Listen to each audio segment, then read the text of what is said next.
Começando aí mais uma aula virtual de trauma, e hoje a gente tem a participação do ilustre professor Alair. Muito honrado do senhor poder participar dessa aula e prestigiar aí esse evento que a gente está divulgando. Alair é um professor que dispensa apresentações na radiologia, nacionalmente conhecido, não só regionalmente, presidente da Sociedade Brasileira de Radiologia, chefe da radiologia de diversos serviços importantes no Rio de Janeiro. Com certeza a gente tem hoje uma aula de um ilustre radiologista e foi meu professor na faculdade, eu tenho aí um envolvimento emocional com isso. Não fala isso não, isso compromete. Prazer, Alair, o senhor nessa aula. Então, dada essa apresentação que nem precisava, né, o senhor fica à vontade para iniciar a sua aula e no finalzinho aí a gente faz as considerações aí, abre para o pessoal que está assistindo poder perguntar alguma coisa, tirar alguma dúvida. Primeiro, Rosato, muito obrigado aí pelo carinho, né? Dizer o seguinte, é um prazer muito grande, eu quero agradecer muito o convite. Estar participando desse grupo de trauma é um assunto que, primeiro, é super importante, segundo, é vital, né? Eu acho que a gente tem que ter o conhecimento. E eu te confesso que quando você me chamou, eu falei assim, gente, o que eu vou falar, né? Como é que eu vou falar? Porque tem tanta coisa, tantas abordagens, eu também não sei assim, quem é o pessoal que vai assistir. Então, eu programei uma aula, que até uma parte dela já tinha dado recentemente na Liga de Radiologia da UF, né? Mas eu modifiquei um pouquinho e espero que vocês, sei lá, vocês gostem e, na verdade, a gente está aqui aberto para a gente aprender e a discutir. Tá? Essa aula, ela tem material, né? Principalmente do CHN, tem alguma coisa do Antônio Pedro, que hoje em dia a gente não tem mais uma emergência aberta, uma emergência referenciada, então a gente não tem... Assim, é difícil a gente chegar lá, e o trauma que chega não é o primeiro trauma, né? O CHN também é difícil chegar a um trauma direto, geralmente é uma pessoa que vem de outro lugar. A gente tem muitas coisas interessantes, e aí, para falar de trauma e imagem, eu vou falar alguma coisa de base para vocês, que vocês já devem saber muito melhor até do que eu, mas eu resolvi mostrar uns casos, a gente vai tentar fazer um passeio, né? Na verdade, até do ponto de vista didático, eu procurei dividir as diversas áreas do trauma. É óbvio que num paciente pós-traumatizado, tudo pode acontecer ao mesmo tempo. Então, no pós-traumatizado, você tem lesão do crânio, lesão do tórax, lesão do abdômen. Mas, do ponto de vista didático, né, eu resolvi separar para ficar mais fácil. Você sabe, né, que é uma doença multidisciplinar, é a principal causa de morte no jovem. 50% morre imediato, 30% precoce, 20% tardia. A primeira hora é fundamental. E o que é importante? A gente saber que são mortes potencialmente evitáveis. Então, a gente sabe que mais da metade das mortes por trauma são imediatas. Então, não vai fazer exame de imagem. Né? Elas não são evitáveis. Por exemplo, grandes lesões de órgãos vitais, laceração do coração, grandes vasos, cérebro. Isso aí não vai chegar para a gente, não chega lá na radiologia. 30% corresponde ao segundo pico. Né? Às vezes, nas primeiras 24 horas após o trauma, geralmente os pacientes mais estáveis. E são as causas hemorrágicas, lesão do sistema nervoso central, respiratório, órgãos abdominais ou múltiplos traumatismos. Esses doentes que não morrem no primeiro momento, no momento exato do trauma, esses são doentes que chegam para a gente na radiologia, eu vou falar para vocês um pouquinho. E tem aqueles doentes com mortes tardias, dias ou semanas após trauma, né? Geralmente consequência de causa infecciosa ou falência de múltiplos órgãos. Esses também, a radiologia é importante para fazer o acompanhamento desses casos. Eu não vou perder tempo aqui com vocês, mas todo mundo sabe a importância do atendimento primário, avaliar a responsabilidade, avaliar vias aéreas, avaliar a boa respiração, avaliar a circulação, estado neurológico, expor o paciente com prevenção e controle da hipotermia, o atendimento hospitalar, manutenção das vias aéreas, da mecânica ventilatória, da circulação, avaliação do estado neurológico, exposição do paciente, isso tudo vocês sabem muito melhor do que eu, né? Então, é muito importante, é uma coisa que eu gostaria, de repente, passar um pouquinho para vocês. Vocês vão pedir um exame, fala para a gente o que aconteceu, qual foi o mecanismo da lesão, o que houve? O que houve? Ele foi um traumatismo, e muitas vezes é assim, TC de tórax, coluna cervical, dorsal, lombar, tórax, abdômen e pelve. Indicação, politrauma. Gente, não é assim, né? A gente sabe que é importante a imobilização da coluna cervical para a manutenção das vias aéreas. E o algoritmo clássico, né, do politraumatizado é você fazer os primeiros atendimentos e aí eles indicam a radiografia do tórax, a radiografia da pelve, a radiografia da coluna cervical e o ultrassom FAST. Se tiver estável, se tiver alguma indicação cirúrgica, já vai direto para a cirurgia. Se tiver estável, você vai partir para a segunda parte, vai fazer TC. E uma coisa interessante é o TC de corpo inteiro, né? A gente vai falar um pouquinho mais disso adiante. E da mesma forma, vai para a cirurgia ou não vai? E aí você depois avalia, né, as extremidades e vê as coisas todas que pode fazer. O que é importante no método de imagem? Primeiro, o paciente está hemodinamicamente estável, dá tempo de você levar ele para o centro de imagem, dá tempo dele estar estável o suficiente para ele não morrer no meio do caminho, no meio do serviço. Alguns serviços nós já temos o raio-x, até o ultrassom dentro da sala do trauma, e temos também a radiologia próxima, né?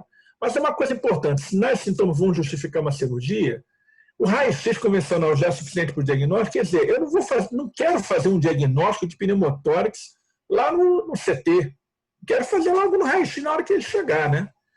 A gente tem todos os métodos de imagem, sendo que o mais importante hoje em dia é a tomografia computadorizada. A radiologia convencional é um método básico, né? Isso é importante no trauma, sobretudo para as extremidades. A ultrassonografia, eu vou falar um pouquinho dela na frente. A angiografia fica para estado de situações selecionadas. E a ressonância magnética, ela é indicada, sobretudo no TRM, né? O traumatismo raquimedular, quando a gente está suspeitando lesão medular. Não tem em todo lugar, tem, e é mais difícil. E também a ressonância magnética é um método que a gente tem usado muito numa segunda etapa para avaliar lesões osteoarticulares, que eu vou mostrar para vocês adiante. Então é o seguinte, o raio-x de ultrassom pode ajudar nesse tipo de conduta? Precisa de radiografia mais detalhada? PC vai ser o método de escolha na maioria dos casos. E aí lembrar, né, que hoje em dia nós temos procedimentos intervencionistas. Então, por exemplo, o paciente tem um sangramento, um trauma renal com sangramento. De repente você pode fazer uma angiografia, um cateterismo, e você fazer a drenagem. E lembrar, né, gente, intervenção cirúrgica imediata tem critérios próprios, não é o foco dessa aula.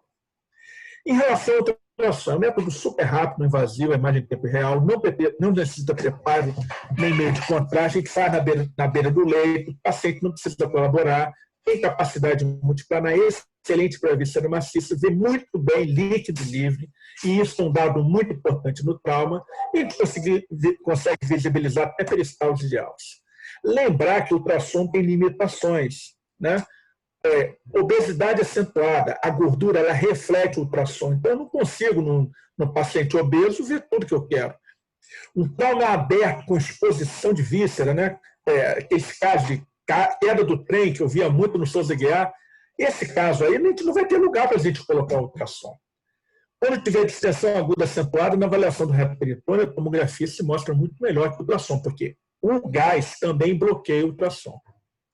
Mas o ultrassom, né, no trauma, ele é super importante, que é um método não invasivo, prontamente acessível, detecta lesão de órgão sólido, isso é muito, muito importante. Agora, uma coisa importante também, eu tenho que valorizar a importância do ultrassom FAST, eu vou falar disso, mas cuidado com o ultrassom. O ultrassom é operador dependente, né? Então, às vezes, a gente já ouviu falar, o ultrassom vai ser o estetoscópio do médico. Beleza. Mas, gente, cuidado, porque de repente você vai confundir gato por lebre, né? O FAST, né, que é o ultrassom focado no trauma, ele é muito importante, ele já é padrão, ele permite uma rápida avaliação da cavidade peritoneal para detecção de líquido livre. Presta atenção, gente. Líquido livre. Para isso eu fecho. Eu posso ver laceração esplênica, laceração hepática, laceração renal? Pode, mas o objetivo do FAST, do ultrassom FAST, você vê líquido. A sensibilidade chega até 98% e a especificidade acima de 85%. Lembrar que o ultrassom FAST pode ser realizado durante a ressuscitação, durante o exame físico, durante a estabilização. E a gente tem, hoje em dia, aparelhos bem pequenos que todos conhecem, já viram por aí. E detalhe, a gente faz o FAST enquanto está atendendo o doente, mantendo a coisa estável, enquanto está fazendo a punção, a drenagem. E como é que ele é feito? Primeiro, você faz o ultrassom, coloca bem aqui para ver o pericárdio e o lobo esquerdo do fígado. O segundo ponto é para ver o lobo direito, o rim direito, o espaço de Morse, o espaço hepatorrenal. O terceiro local é para ver o baço, o rim, o espaço espleno-renal. E o quarto lugar, você vê a bexiga, o espaço retrouterino, o espaço de fundo de saco de Douglas, para ver se tem líquido. Você pode também botar ali um adicional para você ver se tem derrame pleural dos dois lados, né, direito e esquerdo, que no caso pode ser um hemotórax. Então você vê abaixo, na região subestifoide, você vê o coração, você consegue ver o espaço de Morse no hipocôndrio direito, você vê o fígado do rim, né? No hipocôndrio esquerdo, o baço e o rim esquerdo, e embaixo, no hipogástrio, você vê a bexiga e você vê o fundo de saco. Então, gente, um FAST eu consigo ver se tem líquido, que pode ser sangue, urina, ascite, conteúdo intestinal. Presta atenção. Se for totalmente preto, anecóico, provavelmente é urina ou é ascite. Se tiver debris, pode ser sangue ou até conteúdo intestinal. Mas às vezes é difícil a gente saber. Mas o que é importante? Não é tanto saber qual é o tipo de líquido, mas sim, tem líquido? Olha a quantidade mínima de líquido que consigo ver. Antigamente, o que acontecia quando eu era acadêmico? O paciente chegava, a gente fazia uma punção abdominal para ver se tinha sangue na barriga. E aí depois passou-se a fazer o lavado peritoneal. Hoje em dia isso acabou. Isso hoje em dia é corolário do FAST. Tem que fazer, né? Porque você não vai ver pelo lavado, nem pela punção abdominal, uma quantidade de líquido pequena assim que, num doente estável, é importante, num doente pós-traumatizado, isso é importante porque pode evoluir. Pode evoluir, pode crescer, e isso aí é uma coisa muito importante, né? Da mesma forma, em fundo de saco, você vê aqui o útero e a bexiga, e você vê líquido aqui no fundo de saco, né? Então isso é muito importante para a gente ver. Da mesma forma, é fácil você ver derrame pleural, e derrame pleural pequeno, gente. Olha aqui, esse aqui é grande, beleza, mas aqui está pequeno. Então, isso é muito importante. Em relação à tomografia, ela é muito boa porque você deve fazer sempre no trauma a tomografia com contraste venoso. Então, você vai ver a perfusão parenquimatosa, você vai poder avaliar a função renal, você vai ver órgãos, tanto intra quanto extraperitoneais, e independe de gás intestinal ou obesidade. Ela é excelente para ver relações anatômicas. E como a gente estava falando, hoje em dia nós temos a tecnologia multidetectores. Eu, quando comecei a fazer tomografia um tempinho atrás, 1987, na Beneficência Portuguesa de Niterói, uma tomografia de abdômen e pelvo levava 1 hora. Depois disso, veio a tomografia helicoidal, tomografia de 2 canais, 4, 16, 32, 64 canais, que quase todo lugar tem. Nós já temos tomógrafo com 320 canais, que a gente faz imagem cardíaca. Então, com a TC de 64 canais, de 16 para cima, eu deito o doente em questão de minutos, em 3 minutos eu faço o exame. Tudo bem. Depois eu vou reconstruir as imagens, posso ter até 4.000 imagens, mas é muito mais rápido. E eu faço tomografia do corpo inteiro, do crânio, face, coluna vertebral, abdômen e pelve, facilita a avaliação rápida e eficiente das vítimas de grandes traumatismos e é fundamental no atendimento a esses pacientes. Hoje em dia, um centro de trauma tem que ter um tomógrafo, idealmente até 2 tomógrafos, com muitos lugares já tem. Uma grande discussão. Justifica-se fazer tomografia de corpo inteiro em todos os politraumatizados? Ou é importante a avaliação clínica? E esse artigo, que é um artigo recente, de 2019, fala que é importante a correlação clínica, por 2 motivos. Primeiro, você está irradiando o doente, isso é uma coisa importante. Muitos desses pacientes são jovens, lembra que eu falei? E a radiação ela é cumulativa. Eu atualmente sou presidente do Colégio Brasileiro de Radiologia e eu ativei a Comissão de Proteção Radiológica. Radiação a gente não vê, não sente cheiro, né? Mas ela é cumulativa. E se o paciente faz uma radiografia, um TC, isso vai ficando doente. Então, nós temos que tomar cuidado, né? Agora, é claro que tem indicações. Então, quando você tem lesão de mais de um órgão, quando tem acidentes automobilísticos graves, com fatalidade na cena, alta velocidade de impactos, uma queda de mais de 3 metros, quando tem uma baixa escala de Glasgow, um mecanismo de injúria desconhecido, é claro, isso são as indicações clássicas da TC de corpo inteiro.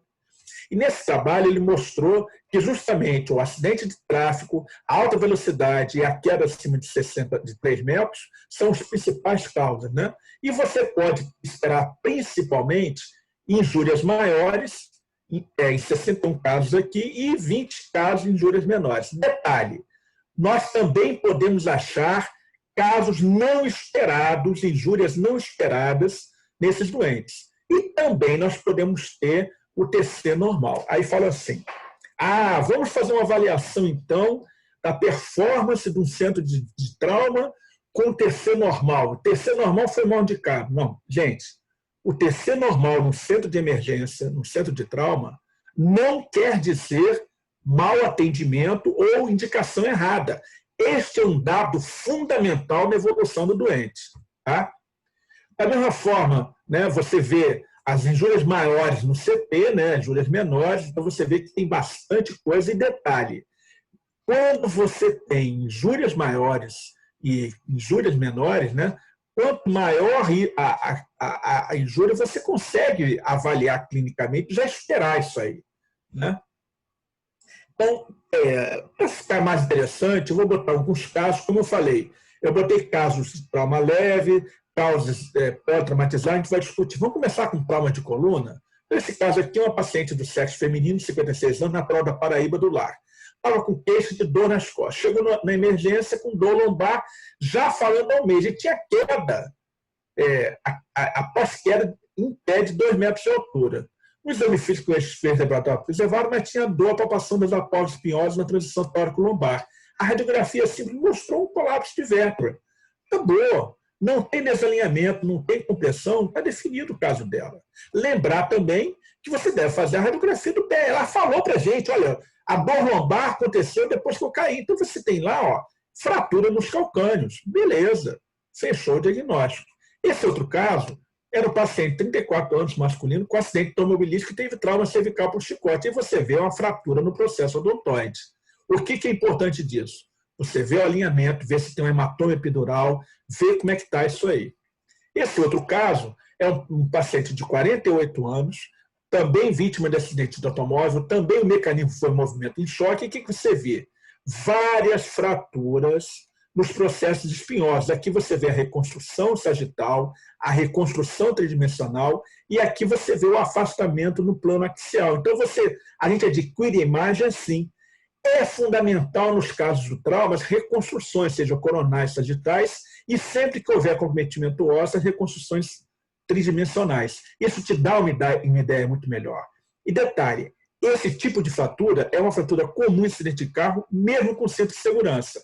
Você vê que não há comprometimento do canal raquiano, mas isso é uma causa de dor persistente. Eu já vi vários casos do paciente que chega, pós-traumatizado, faz tudo, e a gente não valoriza muito. Claro que aqui está muito exuberante, mas vou mostrar esse caso aqui foi o relato de queda da própria altura, e aqui você tem uma fratura no processo transverso. Observe aqui na reconstrução, observe os processos transversos do outro lado, e olha aqui a fratura. Isso aqui, muitas vezes, é subdiagnosticado no raio-x, e a reconstrução 3D ajuda muita gente. Tá? Esse outro caso é um paciente de 86 anos, feminino. Detalhe, paciente idoso, sobretudo mulher, é muito comum ter osteoporose. E se tiver queda da própria altura, ela tem fratura. Olha aqui, o colapso agudo aqui, e já tinha uma fratura antiga aqui que já sabia. E tem sinais de osteoporose. Redução da espessura da cortical, hipotransparência dos corpos vertebrais. É claro, também tem sinais de artrose, porque é da idade, né?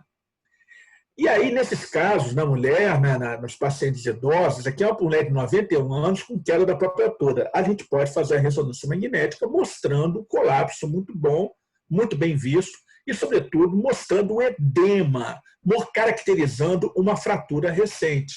Isso é importante para diferenciar da lesão crônica. Falando um pouquinho de TCE, né? Uma paciente de 2 anos com queda do berço. Isso é muito comum, muito comum. Só que, às vezes, é queda do berço, mas ninguém fala, e chega depois de 24 horas. Ela sofreu uma progressiva alteração da consciência e vômito. Então, tem um hematoma frontal direito. A criança está sonolenta, sem sinais de localização. E o que mostra a tomografia? Um hematoma subdural agudo frontal direito. É muito importante a gente saber a diferenciação do hematoma subdural e do hematoma epidural. O hematoma subdural ele é venoso, o hematoma epidural é arterial, né? E, detalhe, o que é importante? A gente saber os efeitos, os desvios da linha média. Aqui uma herniação subfalcina. Então, nós temos que saber isso, tá? Esse outro caso era de uma mulher de 18 anos com acidente automobilístico. Ela tinha hemoventrículo, tá? E os fluxos estavam um pouco apagados, mas não tinha nenhuma fratura na calota. Então, o que acontece? Tinha um hematoma subgaleal aqui. O que acontece? Você não espere ter só fratura, né? A fratura é um dado importante, sobretudo do ponto de vista médico legal. Como é que foi o acidente, ou no caso de uma briga, de uma discussão, fratura por trás tem um comprometimento médico legal maior que se uma fratura pela frente, né? Então, isso é importante a gente saber também. Nós nos preocupamos no crânio com as lesões intracranianas. E aí a tomografia é fundamental. Lembrar também que nas fraturas de face, né, você deve fazer não só análise da estrutura óssea com janela para osso, mas também você deve fazer um estudo tridimensional que é fundamental, como eu já falei na coluna, falo também no crânio, falo na face em todas as regiões. No tórax, esse paciente de 20 anos, branco, estudante, levou um tiro na coluna, deu entrada na emergência, pode ser assaltado, a mão armada, e já estava paraplégico com nível sensitivo em T10. Tinha uma ferida perfurante na região axilar esquerda, sem sinais de orifício de saída. Obviamente estava com dispneia. E um dado importante, murmúrio vesicular ausente no hemitórax esquerdo, estava taquicárdico. No topograma a gente já viu o pneumotórax e a bala aqui. A tomografia já mostrou, e com importante desvio contralateral da estrutura da linha média. E aqui a gente vê que a bala ela fraturou a vértebra, aqui você vê os artefatos dentro da bala, a bala ficou dentro do canal, neste nível aqui. Então você já sabe que isso aqui está explicado o mecanismo da paraplegia desse doente. De novo, eu não quero fazer diagnóstico de pneumotórax na PC, na mais desse tamanho, eu já faço diagnóstico aqui. Esse outro caso, paciente de 86 anos, com história de queda da própria altura, cerca de 2 horas, com trauma torácica direita e caiu da cama. Refere dor e inspiração profunda. Então, você já vê múltiplas fraturas de costela com enfisema de partes moles, enfisema subcutâneo e uma área de consolidação. Ele estava com tosse, a inspiração profunda, dor, a inspiração profunda e tosse. Aí uma coisa que a gente pergunta, isso aqui é uma área de contusão pulmonar, ou esse paciente estava com a pneumonia, teve algum distúrbio, caiu, fraturou, isso aí a gente só vai saber evolutivamente, ou se tivesse algum exame anterior. É claro, o pneumotórax, hemotórax, no caso agudos, as contusões pulmonares, laceração pulmonar, a laceração da traqueia, que vai levar ao enfisema, isso aí a gente vê facilmente nas fases agudas, sobretudo nos crânios traumatizados. Esse aqui é um paciente de 61 anos com queda em decúbito dorsal e você vê, ele tinha uma fratura no processo, nas costelas, na primeira costela, e que você vê muito bem nas reconstruções. Detalhe, é importante a gente analisar no trauma torácico a fratura de costela, porque ela é uma causa de dor persistente. E a gente não pode deixar o doente com dor, porque se ele ficar com dor, ele vai fazer hipoventilação, vai tentar respirar menos, né? Procurar conter a excursão ventilatória, e aí pode ter complicações com acúmulo de secreções, redução da ventilação, pneumonia e complicar depois. Isso aqui é um caso de um trauma que já tinha passado, vítima de atropelamento, eu trouxe porque achei muito interessante. Ele tinha queixa de dor torácica e você tinha uma eventração diafragmática, né? É claro que isso também pode ser agudo, mas o que é importante? A gente saber, de novo, a história do doente. ela está com dor torácica, mas tem uma história de atropelamento há 2 anos atrás. Então, fez uma hérnia diafragmática traumática. Esse outro caso, o paciente com acidente de carro, ele teve hemotórese e fratura com deslocamento de T4. Então, você vê que, além do hemotórico, você consegue ver a fratura. Muitas vezes, gente, quando vocês pedem a TC, a gente vê TC de tórax, abdômen e pelve, a gente vê também a coluna, e aí faz as reconstruções e faz o diagnóstico de fratura. Esse outro caso, que eu sempre chamo a atenção, tem fratura, vê se você não tem hematoma em volta, aumento das partes moles. E isso é plenamente justificado. Então, você vê aqui uma fratura com certo acunhamento e com fragmentos ósseos dentro do canal. Este é o grande macete radiológico. Fraturou, a tendência é você ter aumento das partes moles com hematoma adiante. Trauma abdominal fechado, ele é super comum, vocês sabem isso melhor que eu, né? Os rins são bastante acometidos, o baço, um quarto dos pacientes. A gente pode ter comprometimento do adrenal, fígado, pâncreas. Quando tem acometimento do pâncreas, a mortalidade é maior. Trato gastrointestinal menos e vesícula e biliares é bem raro. De novo, no paciente estável, com trauma abdominal fechado, a tomografia é o método de escolha. O ultrassom é fundamental para ver hemoperitônio. E é importantíssimo no paciente instável hemodinamicamente. Se você tiver um trauma abdominal fechado com ultrassom negativo, você tem que pensar nas possibilidades: lesão retroperitoneal do colo, lesão do pâncreas, lesão do rim e do duodeno. Detalhe, gente, o ultrassom não detecta pneu peritoneal. Ah, professor, mas eu já vi, a gente está detectando ultrassom no tórax. Sim, gente, mas a acuidade diagnóstica, a acurácia diagnóstica dele é muito ruim. Tá?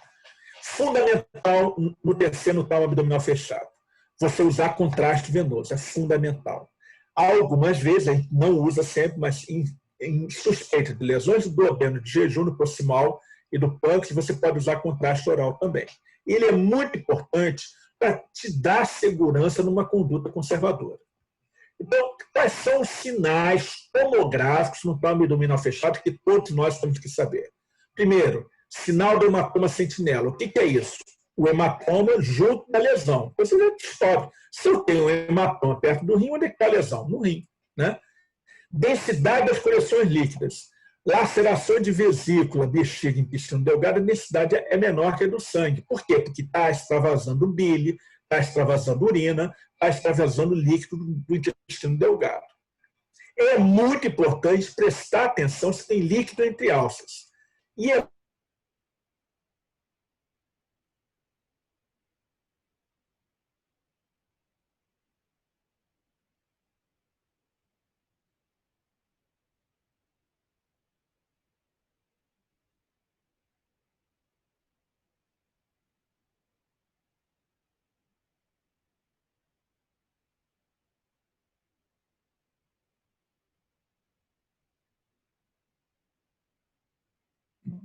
E você pode ter também áreas de contusões, né, com hematúria e estudos urológicos normais. Então, vamos botar esse caso aqui. Um paciente do sexo masculino, 17 anos, jovem, vítima de agressão física com dor muscular, difusa, edema, escoriações no membro superior direito e dor no flanco direito. No exame físico estava tudo bem com ele, estava hemodinamicamente estável, tudo certinho, o abdômen estava flácido e estava indolor à palpação. E aí a gente fez a tomografia, o que mostrou? Na tomografia sem contraste, que é a primeira fase, você já vê uma imagem espontaneamente densa de aspecto lenticular subcapsular. Fechamos já o diagnóstico de hematoma subcapsular. Injetamos contraste, a gente vê a integridade do parênquima renal e confirmamos o hematoma subcapsular. Então, uma lesão de grau 1. Essas são lesões mais comumente encontradas em até 75% dos casos. E, obviamente, estão associados a baixa letalidade, como toda a literatura confirma.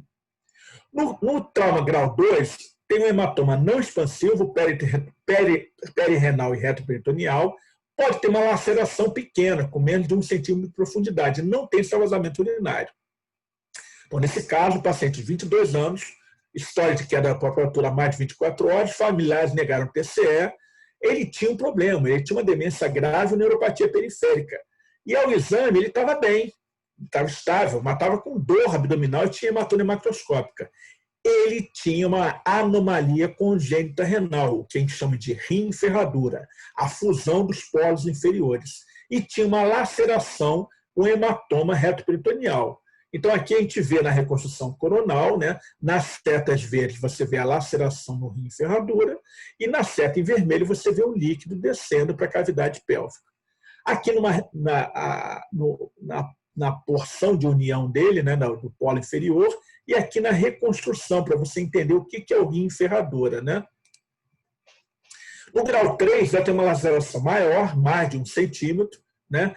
Pode ter sangramento ativo contido pela cápsula, pela face de Gerota, e pode haver formação de pseudoneurisma ou fístula arteriovenosa, também contida na face de Gerota. Aqui um outro caso, um paciente de 49 anos, vítima de trauma tóraco-abdominal direto por impacto da prancha, de stand-up há 3 dias, refere dor moderada em região lombar e flanco direito e constipação. Tem diurese espontânea com hematúria. Estava bem, não tinha nada demais, tinha dor, a crepitação para palpação do gradil costal à direita, o abdômen estava doloroso para palpação, sem sinal de irritação peritoneal. E não havia instabilidade pélvica ou sinais de empastamento ou de trombose venosa profunda. O que mostrou? A tomografia, nós estamos vendo aqui o fígado, o rim direito, o rim esquerdo, mostrava no rim direito áreas de hipodensas no rim, sugerindo laceração. Tá? E tinha uma pequena imagem subcapsular, sugestiva de um pequeno hematoma subcapsular. Aqui a gente vê melhor lacerações nas setas vermelhas, né? E o hematoma subcapsular pequenininho, olha aqui, ó, na seta verde. Além do trauma renal, ele tinha também contusão pulmonar e fratura dos 6 arcos costais à direita, que não estão mostrados aqui. O que aconteceu? Ele teve alta após 8 dias de internação. No dia seguinte, ele retornou com dor intensa, embaixo do ventre, queixa de coágulo na urina e retenção urinária. Na nova tomografia, a gente vê que esse rim cresceu, aumentou de volume em relação ao contralateral. Então, vê aqui as lacerações do rim e observem, olha aqui o rim esquerdo já excretando, você já vê aqui o uretel pacificado, e aqui você vê um retardo de eliminação do meio de contraste pelo rim direito. Então, significando maior comprometimento renal aqui. E aí, na reconstrução, além de ver as lesões renais, a gente viu um volumoso coágulo na bexiga, e que na ultrassonografia você também confirmava aqui a bexiga com a sonda vesical e aqui o volumoso coágulo. Observem aqui a comparação do rim esquerdo, né, no ultrassom, aqui é o baço, o rim esquerdo, e aqui o rim direito aumentado de volume com a laceração aqui. No grau 4, você tem laceração da pelve renal, laceração que se estende ao parênquima, além do sistema coletor, com extravasamento de urina, pode ter anomalias vasculares, como pseudoneurisma ou fístula arteriovenosa, sangramento ativo que atinge o espaço retroperitoneal e a cavidade peritoneal, e pode ter infarto segmentar. Esse caso aqui, um trauma abdominal contuso, foi um cabo de aço, né? Lesão em cabo de aço, com lesão renal direita e hematúria. O paciente estava bem, só se queixava de dor no flanco no momento. Estava tudo bem com ele, estava hemodinamicamente, dor leve no flanco, hematúria. A TC mostrou, então, uma lesão contusa, né? Uma lesão renal grave com hematúria macroscópica, e você vê aqui, ó, que você tem, além das lacerações maiores, você já tem um grande hematoma indo até a pelve também. Observe aqui na reconstrução sagital a laceração profunda em margem local. E aqui você vendo o hematoma. Aqui é um caso publicado no Radiographics, né, mostrando a avulsão da junção uretero-pélvica com extravasamento do meio de contraste. Então, observe aqui o rim esquerdo normal, pelve normal à esquerda, e aqui você vê o extravasamento do contraste. Olha aqui, esse contraste foi injetado por via venosa. Excretou aqui, o rim aqui está normal, mas ele tem laceração na junção uretero-pélvica, o contraste extravasou para o reto peritônio. E aqui também tem um hematoma decorrente disso, um urinoma. Esse aqui é um hematoma perinefrético agudo. Observe, por que eu falo que ele é agudo? Porque ele tem uma hiperdensidade. Vocês viram que o hematoma, vocês sabem que o hematoma intracraniano, né, subdural, epidural agudo, sobretudo epidural, ele fica denso. Mas os hematomas, até agora que eu mostrei na barriga, não ficam densos. Por que não? Porque na cabeça você tem a barreira hematoencefálica, que dificulta a degradação da hemoglobina, dificulta a degradação do sangue. Aqui não. Na barriga, no abdômen, você tem rapidamente a ativação dos processos de coagulação e você rapidamente, o hematoma ele fica hipodenso, como a gente vê aqui. Ó. Aqui está hipodenso. Esse aqui não, esse aqui foi agudo.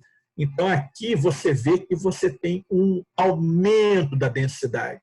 Então, isso eu posso dizer para vocês, olha, esse hematoma é perinefrético agudo. O doente está sangrando, né, ou sangrou há pouco tempo. E o trauma renal grau 5, o rim está fragmentado, com desvascularização, sangramento ativo. Então, esse caso aqui também não é meu, da literatura. Você vê uma destruição importante desse rim, compara com o rim contralateral, com extravasamento do contraste, e você vê como é que ele ficou. E um ano depois, aqui uma ressonância, era uma criança de 15 anos, vítima de trauma automobilístico grave. Você vê o rim esquerdo normal e o rim direito totalmente atrofiado e destruído, totalmente com alteração morfoestrutural importante decorrente da destruição desse rim. Falar um pouquinho de trauma adrenal, esse é o único caso que eu tenho comprovado, né? É um caso antigo em que você vê um hematoma na topografia da adrenal. Olha aqui a adrenal esquerda normal, como é que ela é. A gente sabe o tamanho da adrenal normal porque a gente compara com o pilar do diafragma. E aqui você vê um grande hematoma na adrenal direita. Tá? Em relação às extremidades, é claro que a radiografia é fundamental, nós vamos ficar falando disso, né? A tomografia ela traz informações muito importantes, vou mostrar alguns casos, e em casos selecionados e não na emergência imediata, a ressonância magnética é o método que se impõe. Então, aqui um paciente de 19 anos, caiu com o punho estendido, a gente está vendo a imobilização engessada, até na tomografia o gesso atrapalha. Você tirando o gesso, você vê a fratura no terço proximal do rádio e com extensão à superfície articular. Aqui é um paciente de 63 anos, trauma por queda da própria altura, com quadro clínico de luxação e com a fratura aqui, né? Esse outro caso, paciente praticante crossfit, caiu também e observa aqui, olha a importância da reconstrução tridimensional mostrando a diastase do fêmur, né? A luxação do joelho nesse caso aqui, né? Aqui para mostrar uma coisa interessante no trauma, e aí eu quero chamar a atenção, porque a dor persistente pós-trauma em músculo esquelético é importante você avaliar por ressonância magnética e ver contusão óssea. Isso aqui é edema na medular óssea. Então, esse paciente de 29 anos teve uma contusão em jogo de futebol e persistiu com dor. Então, você vê que havia sinais de contusão óssea na arquitetura da medular óssea desse cara. Aqui um outro paciente, o paciente bateu 60 anos, bateu com o pé na porta, fez uma fratura que a gente não via no raio-x. E ele já tinha o hálus amputado. Então, aquela história, os pacientes, lembrar que o paciente pode traumatizar, o paciente traumatizado, ele pode ter outras doenças, né? Então, aqui ele tinha um pé diabético, né? Esse paciente ele teve uma queda, ajoelhado, fez uma fratura no platô superior da patela e tinha também um comprometimento da haste medular. Já tinha uma haste medular.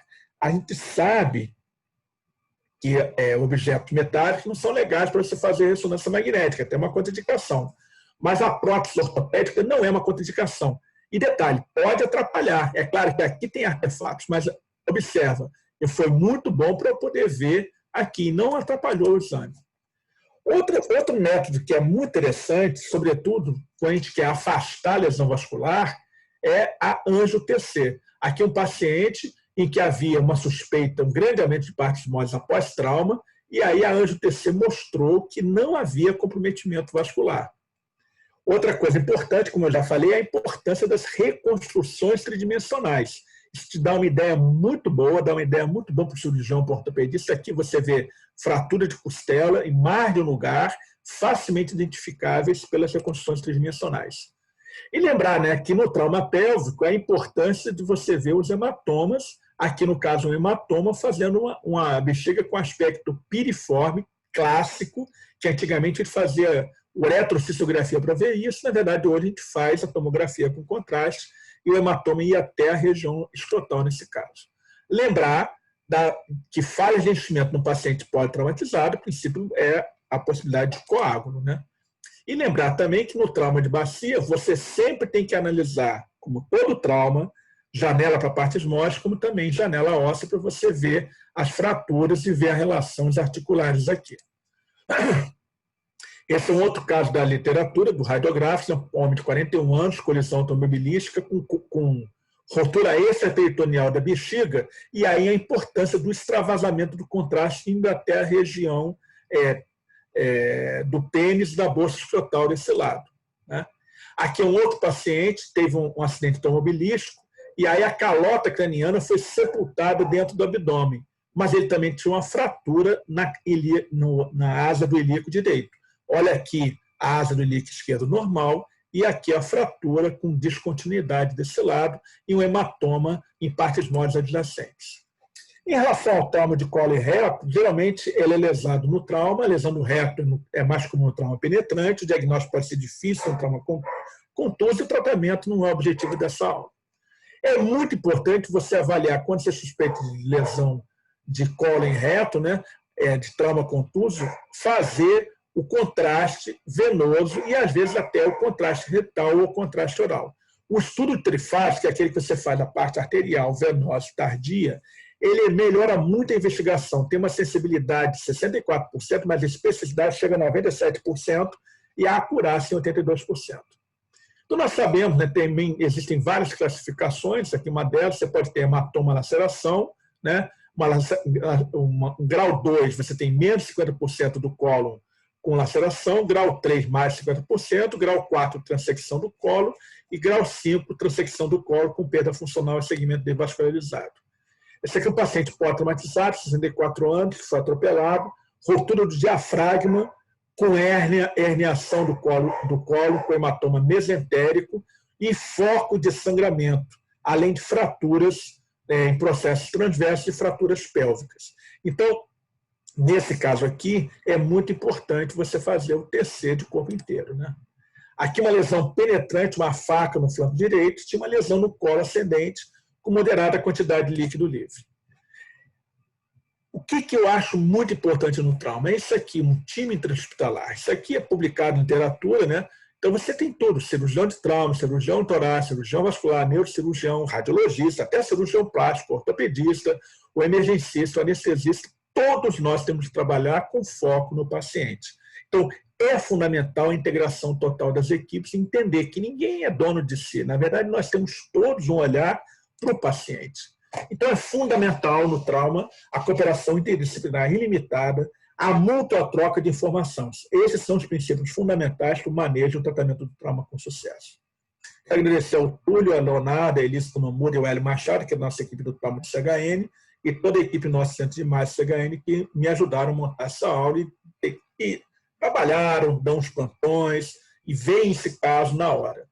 Esses casos, quem não tiver na frente não vai ver depois, aí discute, né? Aí é mais fácil, né? Obrigado, estou aberto a perguntas, não sei se atingiu o objetivo dessa apresentação. Desculpe se eu falei muito, né? Mostrei muitas coisas, mas estou aqui aberto para vocês fazerem perguntas, tirarem dúvidas, o que vocês quiserem. Bom, Alair, eu acho que você passeou aí por tudo que era importante falar da parte radiológica do trauma, as classificações das lesões parenquimatosas, de vísceras, lesões ortopédicas, né, fraturas ósseas. Isso tudo é muito importante para ajudar o cirurgião de trauma a tecer um tratamento adequado. A gente vê que, enfim, o objetivo da aula não é esse, mas determinadas lesões, sejam lesões renais, sejam lesões hepáticas, dependendo da classificação da lesão, ela passa a ser cirúrgica. Então, é fundamental que o cirurgião, junto com o radiologista, o que você falou é fundamental, não adianta a gente pedir um exame sem a participação ativa do radiologista, sabendo o porquê daquele exame, né? A gente que examinou o doente, que colheu a história, que soube de quem levou, qual foi o mecanismo de agressão. Então, é importante que o radiologista saiba disso na hora de poder avaliar o exame e identificar a lesão. É claro que a visão vai ser diferente, sabendo bem da história do trauma. Eu acho isso importantíssimo. Como você falou, o uso do ultrassom, o FAST, não é o objetivo do cirurgião ser um radiologista. Como você bem falou, não tem que focar, eu quero ver a lesão, que tipo de graduação é essa lesão esplênica ou hepática. O objetivo não é esse. O doente está instável, você fez um FAST e tem líquido livre, o doente continua instável durante a reanimação. Aquele FAST já se prestou para o que ele precisava. Um cirurgião com não tanta experiência assim é capaz de realizar um FAST razoavelmente bem feito e identificar a lesão que ele queria ver para indicar, muitas vezes, uma cirurgia e não precisar passar pela tomografia. O doente estável, a tomografia é ideal. E aí, como você falou, tomografia de corpo inteiro para todo mundo? Não. Tem que ter uma história bem colhida e tem que saber. É o doente que está com o rebaixamento do nível de consciência, se o doente não consegue dizer o que houve, o doente foi achado na via pública, muitas vezes lá no centro de trauma, a gente recebe pacientes que o bombeiro pegou na via pública e não tem história. Exato. E aí é fundamental você prestar atenção em tudo. Então, eu já vi alguns casos de complicações neurocirúrgicas, né, neurológicas, de pacientes que o pessoal ficou preocupado com a fratura, tinha até um trauma torácico, mas o cara não fez uma TC de crânio na hora que chegou, né? Achou que não precisasse. E depois tinha um hematoma lá.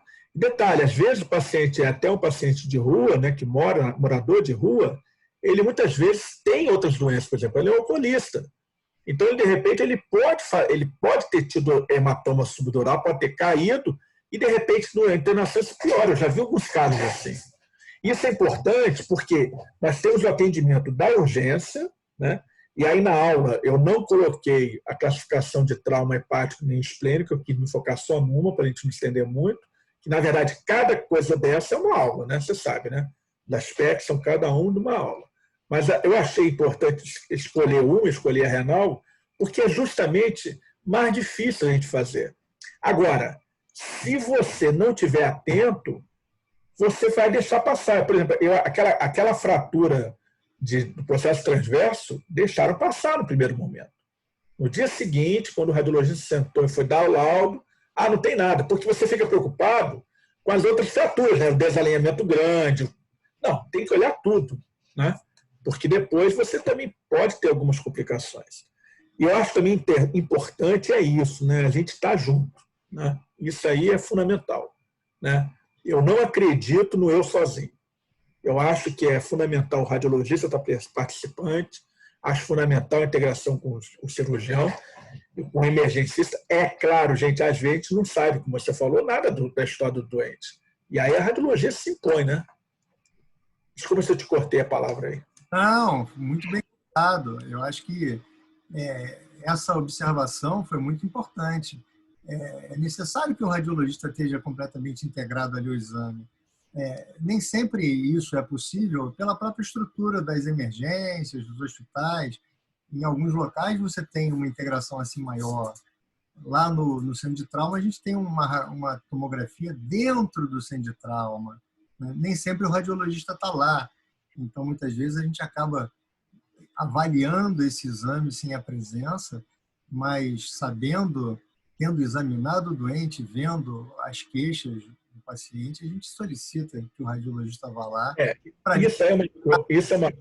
Isso é uma coisa que a gente tem tentado lutar isso no Brasil inteiro, né? De ter concurso para radiologista em serviço público, ter contratação de radiologista em serviço público, vários lugares a gente consegue. Por isso também que eu acho importante a troca com vocês, né? Porque também você vai trocando e você vai discutindo. A gente tem muita sorte lá no CHN, porque lá a gente tem um grupo de emergência, que você conhece até, elogiei o Hélio, né? Eu acho sensacional isso. O cara da emergência chegou, a equipe do trauma, que tem uma visão de trauma, acompanha o doente. E o legal que eu acho lá é que eles acompanham a evolução toda do doente. Então, o doente vai para o CTI, depois vai para a enfermaria, a galera do trauma acompanha, e isso dá um feedback muito bom. E eu acho que isso dá uma segurança muito boa, porque uma coisa que eu também queria chamar a atenção é que o trauma ele é uma doença grave. Você tem coisas graves no começo, tem coisas que não são graves no começo que podem complicar depois. Então, isso é também importante, sobretudo para os alunos, para os internos, para os residentes mais novos, entenderem. A gente tem que ter uma atenção com isso. Tem a equipe que vai atender ali na hora H. Chegou, porque ali você tem que salvar o cara ou não. Mas depois tem que ver. Vou dar um exemplo. Eu trabalhei muito tempo, uns 4 ou 5 anos da minha vida, no Souza Aguiar, quando era a única emergência pública da cidade do Rio de Janeiro, né, ou do estado até, que tinha um tomógrafo. Então, a gente tudo concentrava para lá. A gente fazia um montão de exame, um montão de coisa. E o que a gente via? Eu assistia muitas vezes a sessão da neuro, né? Eu sempre gostei de neuro, então fui lá assistir a sessão da neuro. Aí você vê que o doente chegava pós-traumatizado, com hematoma, ele era muito bem atendido, tinha o primeiro atendimento, ia bem, e aí alguém deixou de ver uma pequena bolha de ar, um pequeno pneumoencéfalo, e lá na enfermaria ele evoluía com meningite e morria. Lá na frente, quer dizer, todo o esforço da equipe da emergência naquele primeiro momento, num doente jovem, acabou se perdendo por causa de um detalhe radiológico. Pequeno pneumoencéfalo, numa fraturazinha pequena da mastoide, que depois, né, numa sessão clínica, discutindo, né, no ar-condicionado, né, aí é outra história, né, a gente discute, mas o importante é a decisão na hora. Né, isso eu acho fundamental, acho sensacional o trabalho que vocês fazem, e a gente tem muito a aprender, e eu dou muito valor aos pequenos detalhes que são, às vezes, importantes nesses doentes. Né? Da mesma forma, eu acho que está bem estabelecido, né? Fazer contraste venoso. Muitas vezes, no paciente da emergência, a gente não faz contraste venoso, porque você quer ver uma diverticulite, uma apendicite, um cálculo. Tá, mas o paciente tem história de trauma, tem que fazer o contraste venoso. Porque, às vezes, ele nem vai ligar. Eu tive um batido de carro 3 dias atrás. Na hora eu senti nada. Agora, Alô, quem está falando? Doutora Leira Oélio, que bom que o senhor falou. Eu estava coçando para falar isso aqui. Obrigado. Você está aí? Pô, ainda bem que eu não falei mal de você, né? Estava coçando para fazer essa pergunta. Ainda bem que o senhor falou. O quê? O que foi? Fala aí. Eu estava coçando para fazer a pergunta sobre o contraste venoso. Por que tem alguns colegas da radiologia que, quando a gente vai pedir o exame, falam assim, não precisa, eu vejo tudo sem o contraste venoso. Pode deixar, não precisa não. Não tem isso ou não tem? Tem. É só você falar para mim, porque aí se trabalhar na minha equipe, eu vou conversar com o cara, porque é diferente, gente.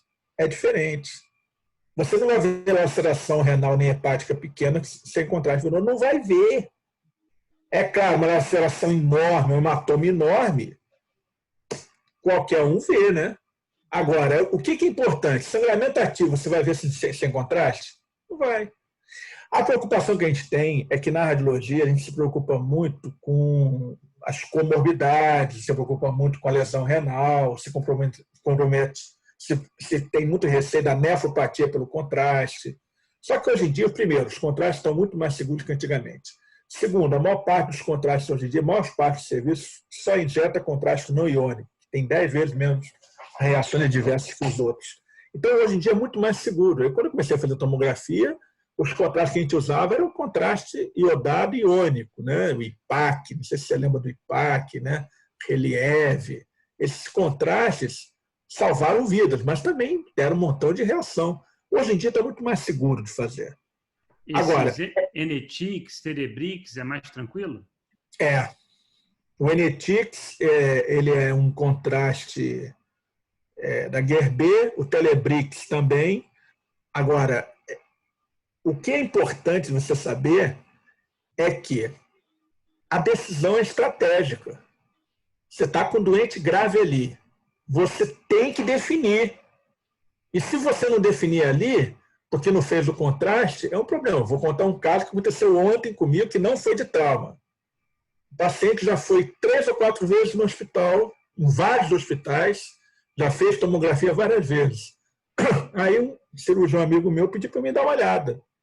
Eu olhei, fui ver, peraí, isso aqui pode ter um infarto, uma isquemia mesentérica, uma compressão vascular, e tinha uma síndrome do ligamento arqueado, uma compressão da cruz diafragmática que fazia compressão no tronco celíaco, e que a gente vê bem na reconstrução sagital numa angio-TC.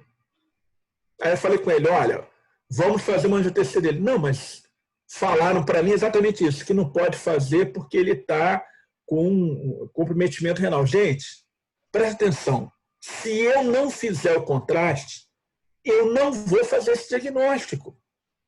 E é o que aconteceu, o doente foi 3 vezes na emergência com dor abdominal, ninguém fez diagnóstico.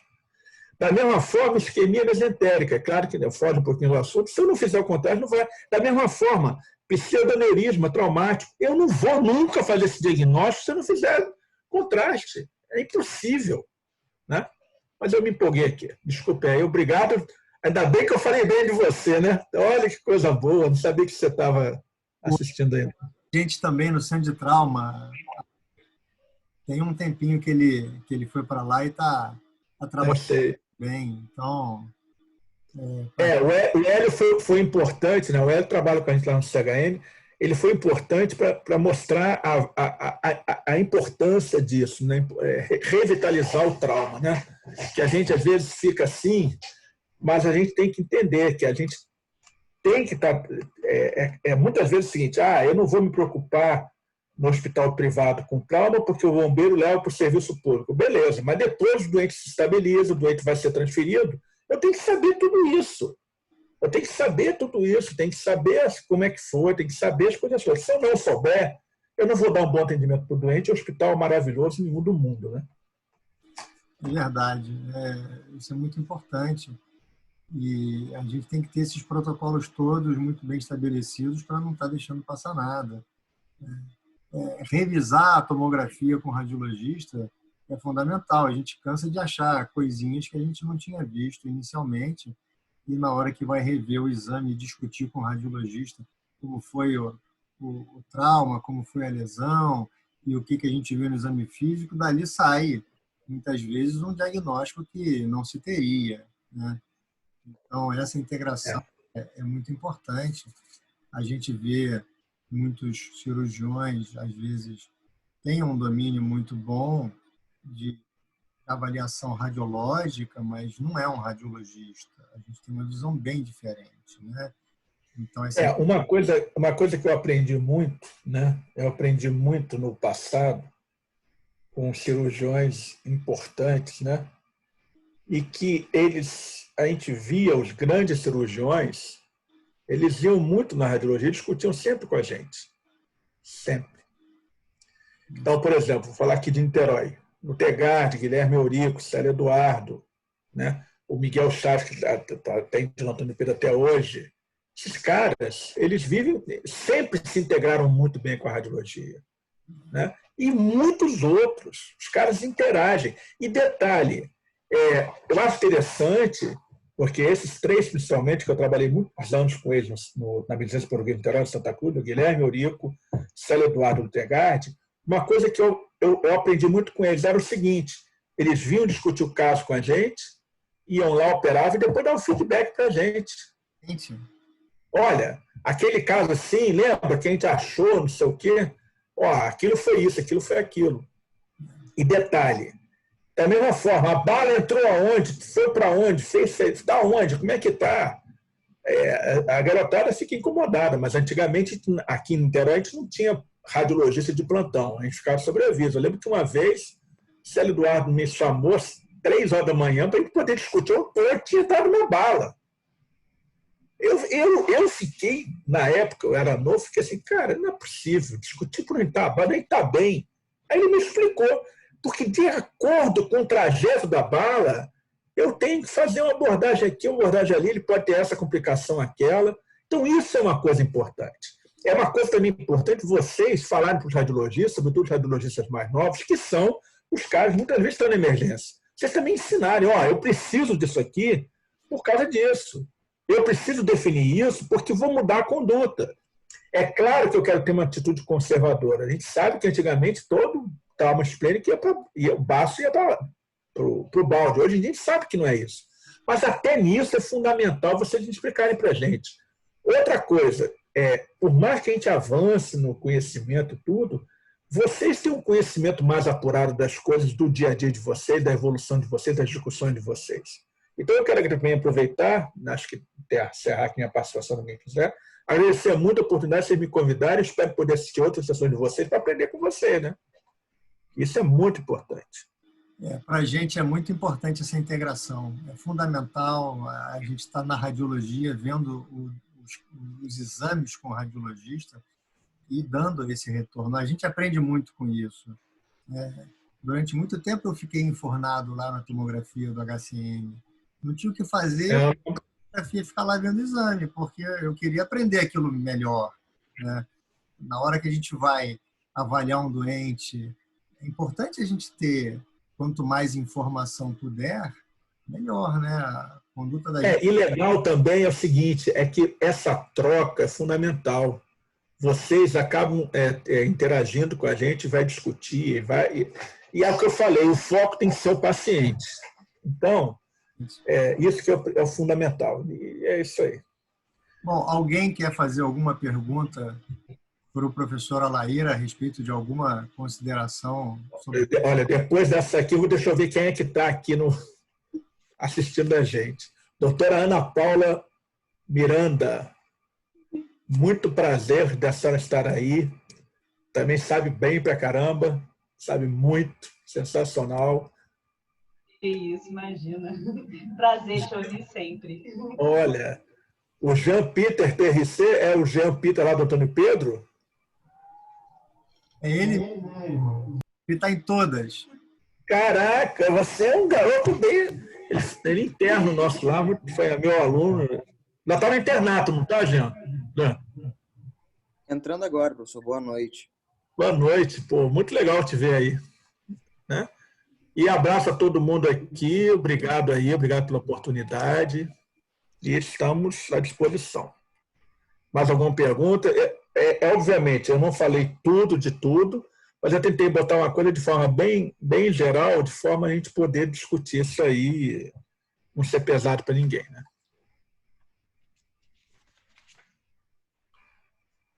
Alguma pergunta de alguém? Acho que eu queria só agradecer ao professor Alair. Eu fiz várias observações aqui sobre a apresentação dele. Eu também acho que a TC de corpo inteiro, na hora que o paciente entra, tem um pouquinho de falta de vontade de examinar o doente.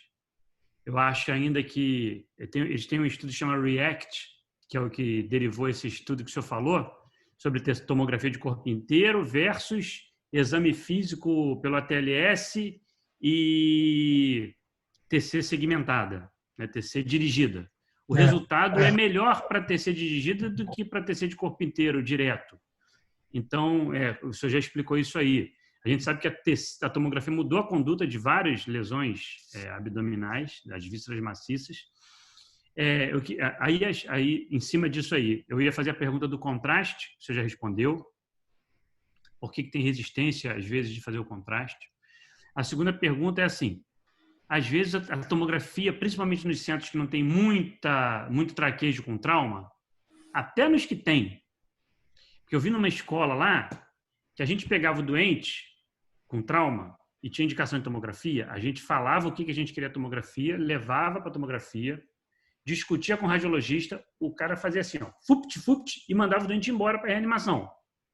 Aí ele via o que matava, ia reconstruindo, e depois a gente voltava com o doente, ele voltava lá na sala de trauma e falou, ó, a minha impressão inicial que eu te falei continua, mas tem mais isso, lesões que não matam, a fratura lá de processo transverso.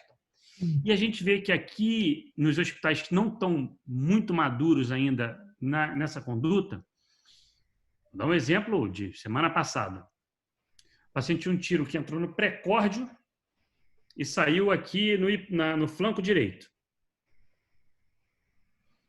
Aí vamos para a tomografia. Aí o doente Foi para tomografia. Aí eu fui trocar de roupa, quando eu voltei, o pessoal estava cortando o pescoço. Mas por que vocês estão cortando o pescoço se a bala entrou aqui e saiu de cá? Não, pediram para fazer tomografia de corpo inteiro. Mas o cara está exanguinando aí, ó, na mesa. Então não tem aquele... Eu não sei como é que a gente faz isso, mas lá no hospital que eu trabalhava tinha um protocolo, que o cara apertava um botão e ele fazia o que a gente queria. Não ficava muito medindo o doente, levando para lá e para cá. Então essa programação para o trauma na reconstrução, acho que demora um pouco na realização das tomografias. No próprio CHN teve uma vez que a gente ficou assim também. Eu cheguei lá para ver o doente. Como é que vocês estão fazendo tomografia do pescoço? Não, porque eu estou fazendo do pescoço, depois daqui, depois do abdômen. Falei, mas a bala entrou no abdômen. Eu quero ver se ele está sangrando. Vê se ele está sangrando primeiro. Se ele não estiver sangrando, você faz o que você quiser. Eu vou até lá para fora tomar café. Porque era uma dúvida se tinha penetrado, se não tinha penetrado. A moça tomou um tiro aqui no flanco direito, a mesma bala parou no joelho. Não sei se eu lembro desse caso. Ela estava sentada no carro, aí a bala entrou no abdômen, estava na fossa poplítea. Um negócio esquisitíssimo. Então, era essa a pergunta da reconstrução. A ressonância, o senhor falou, eu acho que só faltou comentar para a gente, às vezes, na lesão pancreática é importante, porque na tomografia, nas primeiras horas, a gente não consegue dar o diagnóstico, né? E lá a gente tem a possibilidade de fazer. O FAST, o senhor falou também, eu concordo. Quando a pessoa vem conversar comigo, porque eu vi isso no FAST, eu vi, não quero saber o que você viu. Foi positivo ou negativo? Para mim só tem 2 respostas o FAST. Ou ele deu líquido ou não deu líquido. O resto eu vou discutir com a tomografia, com cirurgia. Eu concordo com o senhor. A integração, eu também penso a mesma coisa. A doutora Marina aqui no Procardíaco, eu sou o maior fã do doutor Marino. Eu fotografo, ele dá o laudo, eu discuto com ele, eu fotografo a cirurgia e volto lá na sala de radiologia. Ó, isso aqui que o senhor viu está aqui. E a gente bate essa bola sempre. Essas eram as minhas observações aí. Obrigado pela aula, foi excelente. Uma coisa que é importante você falar, isso é uma coisa que você também tem um conceito. A aquisição das imagens, sobretudo nos tomógrafos mais modernos, é muito rápida. As reconstruções é que demoram. Outra coisa, numa TC de abdômen e pelve, eu consigo fazer 4.000, 5.000 imagens tranquilamente. Agora, detalhe, cada imagem daquela é um paciente para mim. Isso é uma coisa importante. Pare um pouco e volta. Só para você ter uma noção, quando eu comecei a fazer tomografia de abdômen tinha 160 imagens. 80 sem contraste, 80 com contraste. Hoje em dia não tem nenhuma tomografia sem contraste que não tenha no mínimo 300. No mínimo. Então, isso também é uma coisa que é importante a gente saber, é aquilo que eu falei da integração. Pô, esse doente está sangrando na barriga, eu não tenho que fazer a TC do pescoço dele. Eu vou fazer a TC do pescoço depois. E você sabe que isso é uma coisa que a gente tem que criar o hábito, né? Você sabe. Porque a gente, na radiologia, como todo serviço, a gente tem os protocolos. Então, por exemplo, se eu pegar uma tomografia de pescoço mal feita, eu vou em cima do meu técnico. Porque eu tenho que dar o laudo, eu vou lá botar meu jamegão lá. E se não tiver o exame bem feito, com as reconstruções todas, tudo, eu não vou ver as coisas. Só que, de novo, é o momento, é a hora, é a abordagem. E aí a gente tem que melhorar sempre a relação. Entendeu? Então, por exemplo, você sabe que você chega lá no serviço, a ordem que eu já dei para todo mundo é trauma, AVC, eu não quero saber, tem que dar prioridade. E aí a equipe também tem que trabalhar para os outros pacientes não ficarem reclamando muito. E também tem o seguinte, quando o caso está grave, todo mundo sabe que o caso está grave, né? Agora, é fundamental, isso é um trabalho contínuo, tá? Outra coisa importante também vocês saberem, por exemplo, você tem uma experiência grande de trauma, mas a minha equipe muda. Desde que você está lá, quantos médicos já tiveram lá nos plantões, às vezes troca, às vezes é um cara novo, às vezes o cara tem experiência em outros lugares. Então, é uma coisa que às vezes eu fico um pouco cansado, mas a gente sempre tem que começar sempre, entendeu? Então, se você está lá com uma pessoa que você já está acostumada, beleza. Isso nos hospitais públicos, né, e até nos hospitais, você fala com o cara, fica no mesmo plantão. Eu sou da terça-feira à noite, eu fico sempre na terça-feira à noite. Por quê? Porque eu vou saber quem é um cara da emergência, vou saber o cirurgião, vou saber as coisas, vou poder trocar. Eu vou saber hoje fiz o exame. Na terça que vem, você vai tomar um café comigo e vai me contar, eu operei aquele doente, aquilo lá está lá. Agora, se hoje eu dou plantão na terça, na semana que vem eu dou plantão na quinta, no outro eu dou sábado de dia, faço um rodízio, faço sábado de noite, eu não vou lembrar, quando encontrar com você, daquele caso que a gente viu na terça-feira de madrugada. Né? Mas é isso aí. A gente está falando um montão de coisas que já passou um pouco. Quero agradecer. Obrigado pela oportunidade. Obrigado, Tolei. Um abração. Rosati, obrigado pelo convite. Me manda os outros convites, se Deus quiser, eu vou tentar participar o máximo que eu puder. Tá? Que é muito bom para mim, para eu aprender também. Tá? Obrigado. Eu acho bom eu aprender que eu passo para os outros também. Né? É sempre um aprendizado para a gente. Muito obrigado aí pela sua disponibilidade. Um abraço a todo mundo. Boa noite para todo mundo. Hein? Boa noite, pessoal. Boa noite.